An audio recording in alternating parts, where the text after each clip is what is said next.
మనిషిగా పుట్టి ఎరిగిన తర్వాత ఇన్ని పరిశోధించడానికి మీకు జ్ఞానం ఉంది. అవునన్నా. పోయిన తర్వాత మీకు ఆత్మ అనేది ఉంటుంది. అదే ఇటర్నిటీ. అవునన్నా. తాత్కాలికంగా మనకి శరీరం ఉంటుంది కానీ పర్మనెంట్గా ఆత్మ అనేది ఉంటుంది. అవునన్నా. శోధనలున్నా, వేదనలున్నా, మంచున్నా, చెడున్నా మొత్తం ఆత్మతోనే. అవునన్నా. జీవితాంతం ఇంకా దానికి. రైట్. అవును. అదేం చెప్తుంది? ఆత్మ ఏం చెప్తుంది మీకు? ఇప్పుడు ఏమైనా చెప్తుందా అంటే ఏమి చెప్పదు. అయ్యో చెప్తుంది, బరువెక్కిపోతుందన్న జీవితం. ఇప్పుడు ఆత్మ మీతో మాట్లాడుతుందా? నాకు అర్థమవుతుంది ఆ బరువు. కాబట్టి నాకు ఒక దేవుని చూపించు, నా పాప భారాన్ని దించే దేవుని చూపించు. లేదు, అది అలానే సృష్టింపబడ్డది, అలానే రాయబడి ఉంది కాబట్టి మీ బ్రెయిన్ అలానే ఉంది. అన్న లేదన్న, నాకు నిజంగానే మనసులో నేను తప్పు చేశానని నా దోషారోపణ చేస్తుంది. ఈ దోషారోపణ తీసివేసే దేవుడు, నన్ను క్షమించే దేవుడు ఎవరు? ప్రభు అయిన యేసు ప్రభు వారు మనుషులతో యుద్ధం చేశాడా చేయలేదా? చేయలేదన్న, పాపంతో చేశాడు. ఫేరోతో చేసింది ఏంటి? మోజేసు ఫేరోతో యుద్ధం చేస్తాడు. యుద్ధం చేయలేదన్న. ఏం చేశాడు? అసలు యుద్ధమే చేయలేదు. మోషే ఫరోతో సూచక్రియలు చేసి చూపించాడు. ఫేరో దగ్గర ఉన్నటువంటి ప్రజలు ఎవరు? ఇశ్రాయేలీలు. వాళ్ళ నిడిపించింది ఎవరు? మోషే. మోషేకి జ్ఞానం ఇచ్చింది ఎవరు? లేకపోతే దేవుడు. శక్తినిచ్చింది దేవుడు. రైట్. మోసే చేత యుద్ధం చేయగలిగే అంత సామర్థ్యం కానీ లేదా సూచక క్రియలు చేసేటంటే యుద్ధం చేయలేదు. లేదు, యుద్ధం కాదు, సూచక క్రియలు చేసింది ఎవరు? దేవుడు. నీళ్లు రక్తంగా మారినాయి, ఎవరు చేశారు? దేవుడు. నీళ్ళల్లో కప్పలు వచ్చేసినాయి, అవి చచ్చిపోయాడు, దేవుడే చేశాడు. విపరీతమైన పేలు వచ్చాయి. అవును. రైట్. ఇంటికి గొర్రెపిల్ల రక్తం ఉంటే పోస్తే సంహారపుతో దాటిపోయాడు, పూయకపోతే శిక్షించబడ్డారు. దేవుడు మనుషుల మధ్య విభేదాలు కాదు, వాళ్ళకి చెప్పాడు, చిలక చెప్పినట్టు చెప్పాడు. దేవుడు చెప్పిన మారకపోతే మనుషులు ఉంటారా అన్న? ఇశ్రాయేలు మగపిల్లలు పుడితే వాళ్ళు తీసుకుని వెళ్ళి నైల్ నదిలో విసిరేయమని ఆజ్ఞ జారీ చేసింది. కూడా డౌట్ అండి, అదే డౌట్. మరి నేనేమంటున్నా, ఫరో మనుషులందరినీ ప్రేమించుమన్న దేవుడే. కాదు, వినండి. ఇక్కడ ఇశ్రాయేలు మగపిల్లలు పుడితే వాళ్ళు తీసుకుని వెళ్ళి నైల్ నదిలో విసిరేయమని చెప్పి ఇక్కడ ఇజ్రాయెల్ ఎవరు? ఇక్కడ ఇజ్రాయెల్ ఎవరు? ఫేరో ఎవరు? ఫరో ఐగుప్తీయుడు అన్న. ఐగుప్తులు విగ్రహారాధికులు, దేవుడికి సంతతి కాదు. వీళ్ళు దేవుని సంతతే, కానీ దేవుని వదిలిపెట్టారు. నేను కూడా దేవుడి సంతతి కాదు. మీరు దేవుని సంతతే. మీరు కూడా దేవుడి సంతతి కాదు. దేవుని సంతతే. మీరు మారారు గారు. ఇప్పుడు ఏది? ఇంతకు ముందు హిందువుగా ఉన్నారు, మీరు విగ్రహారాధన చేశారు. వినండి, మీరు దేవుని సంతతే. ఒకటి డైవర్ట్ అవుతుంది. నేనేమంటా జాన్ గారు, మీరు దేవుని సంతతే, అన్న దేవుని సంతతే, రాధామనోహరదాస్ దేవుని సంతతే, నేను దేవుని సంతతే.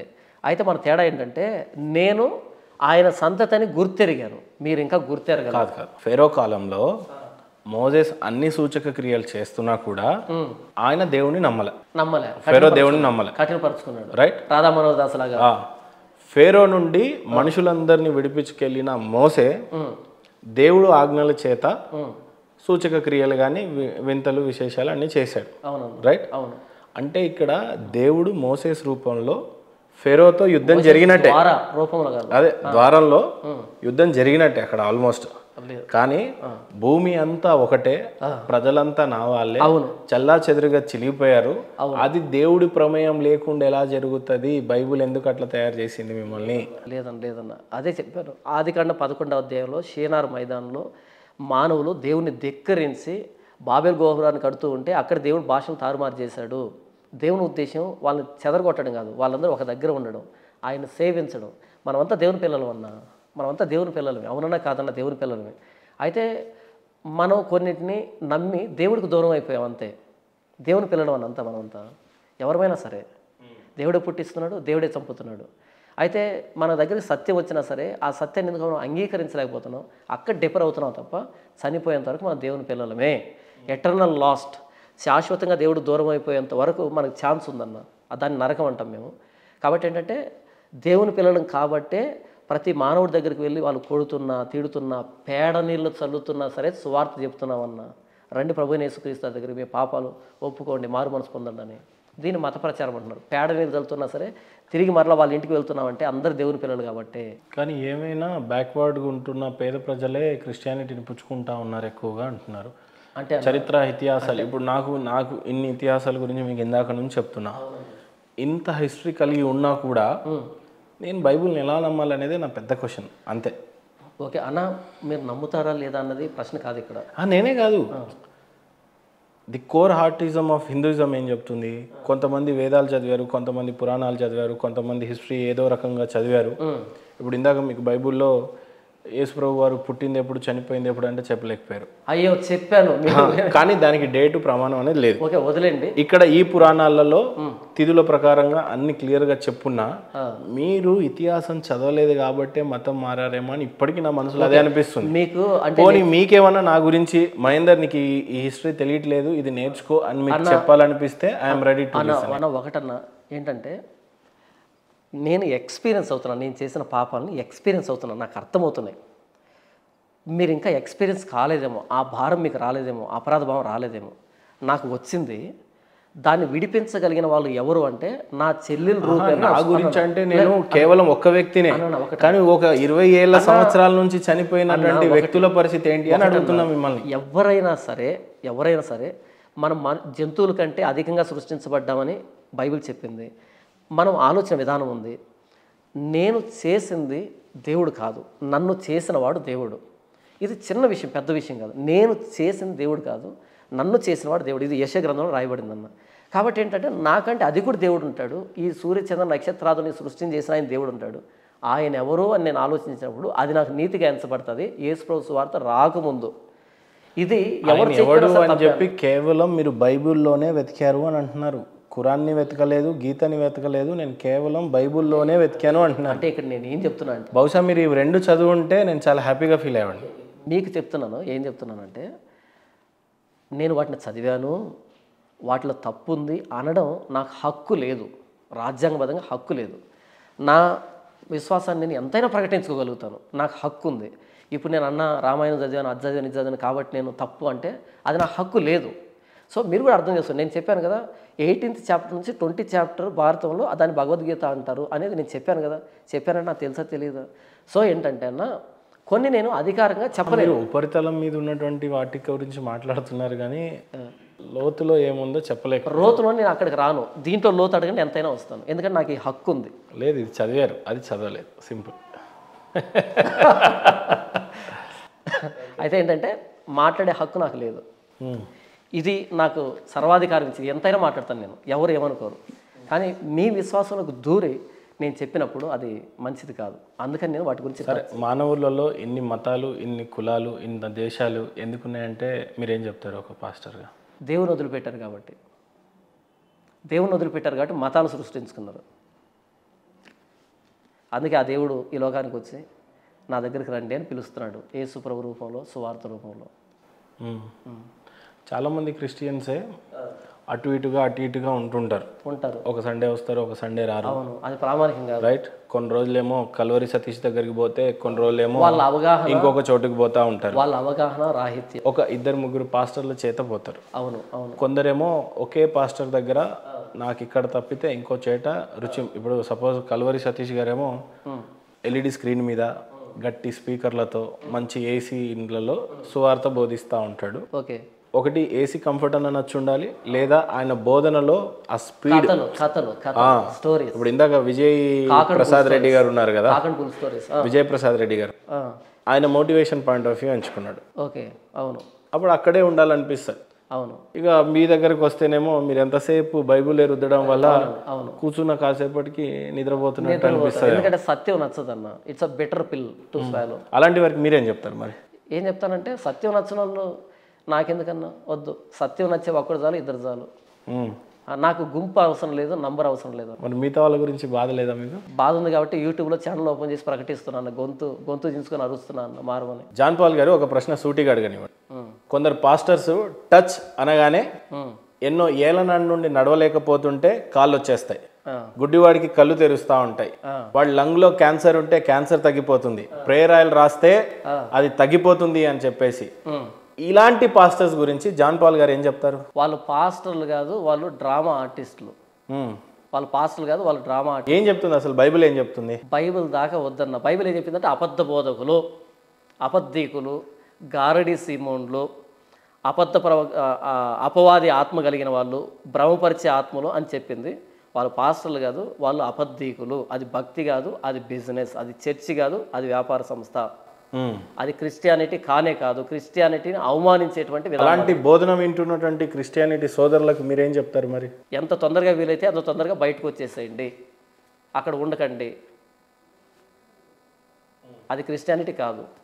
క్రిస్టియానిటీని అవమానించడం అక్కడ ఉండడం అంటే. అలాంటి వాళ్ళని చూసే మీలాంటి ఆలోచించే వాళ్ళు కూడా క్రిస్టియానిటీ మీద ఒక నెగిటివ్ ఇంప్రెషన్ ఎందుకు తయారు చేస్తున్నారు అంటే, ఇలాంటి టచ్ అని పడగొట్టే వీళ్ళను చూసే ఒక నెగిటివ్ ఇంప్రెషన్ చాలామంది వచ్చేసారు సమాజంలో. ఇదే క్రిస్టియానిటీ అనుకుని. అది క్రిస్టియానిటీ కాదు అసలు. ఉదాహరణకి ఎలాంటి పాస్టర్లు అట్లా తయారు చేస్తున్నారు వీళ్ళని అంటే? అదే బైబిల్ తెలియదు వాళ్ళకి. డబ్బు కావాలి, 10 మంది ఫాలోయింగ్ కావాలి, సమాజంలో కనిపించాలి, కోటలు సామ్రాజ్యాలు నిర్మించుకోవాలి, యేసు ప్రభువును అడ్డు పెట్టుకొని. అలాంటి వాళ్ళే ఇలాంటి తమాషాలన్నీ చేస్తున్నారు. ఈ హైదరాబాద్లోనే ఈ దరిద్రాలన్నీ ఎక్కువ. ఈ 2000 సంవత్సరాల నుంచి అందరు పాస్టర్లు చేస్తున్నది ఇదే అంటే మీరు కాదన్న, ఈ మధ్య రీసెంట్గా వచ్చింది ఇది. అంతకుముందు లేదన్న ఇది. అంతకుముందు క్రిస్టియన్ మిషనరీస్ హాస్పిటల్స్ కట్టారు, స్కూల్స్ కట్టారు. క్రిస్టియన్ మిషనరీస్ హాస్పిటల్స్ కట్టారన్న. ఈ టచ్ అనేటువంటి భావజాలం ఉంటే హాస్పిటల్ ఎందుకు కడతారు వాళ్ళు? కొబ్బరి నూనె ఎందుకు అమ్మాల వాళ్ళు? వాళ్ళు హాస్పిటల్ కట్టారు అంటే ఈ తమాషాలు వాళ్ళు చేయలేదని అర్థం. వాస్తవం కదా? అవునన్న. ఈ టచ్ అంటే రోగం పోతే, తమాషా ఏంటంటే ఎయిడ్స్ పోయిందని చెప్తున్నాడు అన్న. గల్లగల్ల చొక్కా వేసుకున్నాడు, వేదిక మీదకి రా, టచ్ అని ఎయిడ్స్ పోయిందని చెప్తున్నాడు. ఎంత సిగ్గుచేటన్నా ఇది. క్రిస్టియన్ మిషనరీస్ హాస్పిటల్స్ కట్టారు, ఆరోగ్యాన్ని ఇచ్చారు, ఇప్పటికి ఇస్తూ ఉన్నారన్న. వాళ్ళు కనుక టచ్ అనేది కనుక అలవాటు చేస్తుంటే ఇప్పటిదాకా క్రిస్టియన్ మిషనరీస్ లేవు, క్రిస్టియన్ మిషనరీ హాస్పిటల్స్ లేవు కదా. వాళ్ళు చదువు చెప్పారు, సేవ చేశారు. అలా క్రీస్తు ప్రేమని చేతల్లో చూపించారు. ఈరోజు ఆ క్రీస్తు ప్రేమని కుక్కలు చింపిన విస్తరలాగా వీళ్ళు మారుస్తున్నారు వీళ్ళ వ్యాపారం కోసమని. అది క్రిస్టియానిటీ కాదన్న. పరిశుద్ధాత్మ అనేది ఒకటి ఉంది బైబిల్లో. అవును. పరిశుద్ధాత్మ అంటే ఏంటి అసలు? బైబిల్ దేవుడిని త్రిత్వం అని పిలుస్తామన్న. 1 in God 3 in persons. 1 in God 3 in persons. మీకు అర్థమయ్యే భాషలో చెప్తాను. మీరు 1 in being, 1 in person. 1 in being అంటే హ్యూమన్ బీయింగ్. నేను కూడా 1 in being, 1 in person. మీరు హ్యూమన్ బీయింగ్, మీరు పర్సన్ ఎవరు అంటే మహేందర్ అనే పర్సన్. నేను హ్యూమన్ బీయింగ్ని, పర్సన్ ఎవరంటే జాన్ పాల్ అనే పర్సన్ని. మనం మనుషులం అంతా 1 in being, 1 in personality ఉంటాం మనం. అయితే దేవుని విషయానికి, బైబిల్లో ఉన్న దేవుని విషయానికి వస్తే ఏంటంటే, ఆయన 1 in being, గాడ్ హెడ్, దైవత్వంలో 3 in persons, తండ్రి, కుమార, పరిశుద్ధాత్మలుగా ఉన్నాడు. 1 in being, 1 in person ఉన్న మనకి 1 in being, 3 in persons అనేది అర్థం కాదు. దాన్ని అనుభవించాలి. ఆ విధానానికి బైబిల్ పండితులు పెట్టిన పేరు ఏంటంటే త్రిత్వము, త్రియేక దేవుడు అని పెట్టాం. ఆ త్రిత్వంలో 3వ వ్యక్తి పరిశుద్ధాత్ముడు. అంటే దేవుడు, సింపుల్గా మీకు అర్థమయ్యే భాషలో దేవుడు అంతే. ఏంటి పరిశుద్ధాత్మ మనిషి మీదకి రాగలుగుతుంది, వచ్చినప్పుడు పూనుకుంటుంది, అన్య భాషలు మాట్లాడతాయి, అది బైబిల్ కూడా అవన్నీ అయిపోయారన్న. అన్ని భాషలు మాట్లాడడం కానీ ఇవన్నీ కానీ అయిపోయాయి. ఇప్పుడు పరిశుద్ధాత్మ దేవుడు వస్తే ప్రభు అయిన యేసుక్రీస్తు వారు ఏం చెప్పాడో వాటిని పాటించేదానికి మనకి పురికొల్పు వస్తుంది అన్న.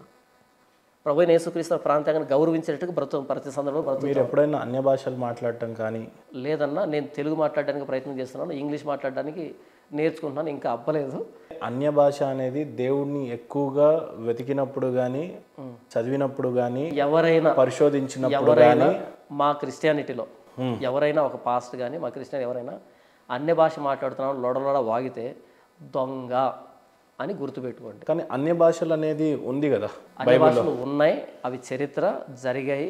లేదు, అన్య భాష అంటే ఏంటి? ఇప్పుడు అన్య భాష చెప్తారు మీరు నేను అర్థం చేసుకోవడానికి కాదు, సాధారణ మనుషులు అర్థం చేసుకోవడానికి, క్రిస్టియన్ ప్రజలైనా సరే ఎవరైనా, అన్య భాష అంటే ఏంటి, అన్య భాషలు రావటం వల్ల అసలు ఉందా అన్య భాషలు అనేది? ఫస్ట్ అన్య భాష అంటే ఏంటి క్లియర్గా చెప్తారన్న. అన్య భాష అంటే నాకు తెలుగు అనేది మాతృభాష అన్న. అన్య భాష అంటే నాకు ఇంగ్లీషు అన్య భాషే, హిందీ అన్య భాషే. నా మాతృభాష కానిది ప్రతిదీ నాకు అన్య భాషే, పరాయి భాషే. ఏది అది బైబిల్ బోధిస్తుంది? అవునన్న, బైబిల్ బోధించేది. అక్కడ ఇశ్రాయేలులకి, అపోస్తులకి హెబ్రీ అనేది లేదా అరమాయిక్ భాష అనేది మాతృభాష అయితే, మిగిలినటువంటి భాషలన్నీ కూడా గ్రీకు, రోమన్ ఇవన్నీ కూడా అన్య భాషలు అవుతాయి. అయితే యేసు ప్రభు అపోస్తులకి సువార్త ప్రకటించండి అని చెప్పాడు. ఎవరికి ప్రకటించాలి? ఎంతసేపు హెబ్రీకి, అరమాయికి ప్రకటించాలన్నా, గ్రీకులకి, రోమిలకి, మిగతా ప్రకటించాలి కదా. అప్పుడు వాళ్ళు ప్రకటించాలంటే భాష అనేది మాధ్యమం అడ్డొస్తుంది. అప్పుడు దేవుడు వారికి స్పెషల్ పవర్స్ ఇచ్చాడు త్రూ హోలీ స్పిరిట్, పరిశుద్ధాత్మ దేవుని ద్వారా. ఏమి? రోమీడికి రోమా భాష మాట్లాడేటట్టుగా, గ్రీకు వాడికి గ్రీకు భాష మాట్లాడేటట్టుగా, ఇలా ఈ భాషలను ఇచ్చాడు. ఇది అన్య భాష. ఎందుకు జరిగిందంటే సువార్త ప్రకటించబడడానికి. ఇప్పుడు ఈ 2024లో ప్రతి దేశంలో సువార్త ఉంది, ప్రతి ప్రాంతంలో సువార్త ఉంది, ప్రతి లాంగ్వేజ్లో సువార్త ఉంది. 30 రోజులు ఇంగ్లీష్లో, 30 రోజులు హిందీ ఇలా వచ్చేసాయి. కాబట్టి ఇప్పుడు నా భాష నుంచి ఇంకో భాషలోకి వెళ్ళి చెప్పాల్సిన అవసరం లేదు. ఒకవేళ అవసరం వచ్చినా సరే ట్రాన్స్లేటర్స్ వచ్చారు, బైలింగ్వల్ ట్రాన్స్లేటర్స్ వచ్చారు. సో ఏంటంటే అప్పుడు అన్ని భాష అవసరమైంది, ఇప్పుడు అన్ని భాష అవసరం లేదు. ఇప్పుడు ఎవరైనా అన్ని భాష మాట్లాడితే కనుక భూమి మీద ఎగ్జిస్టింగ్లో ఉన్నటువంటి భాషలు మాట్లాడాలి తప్ప లొడలొడ వాగకూడదు, అర్థం కాని భాష మాట్లాడకూడదు.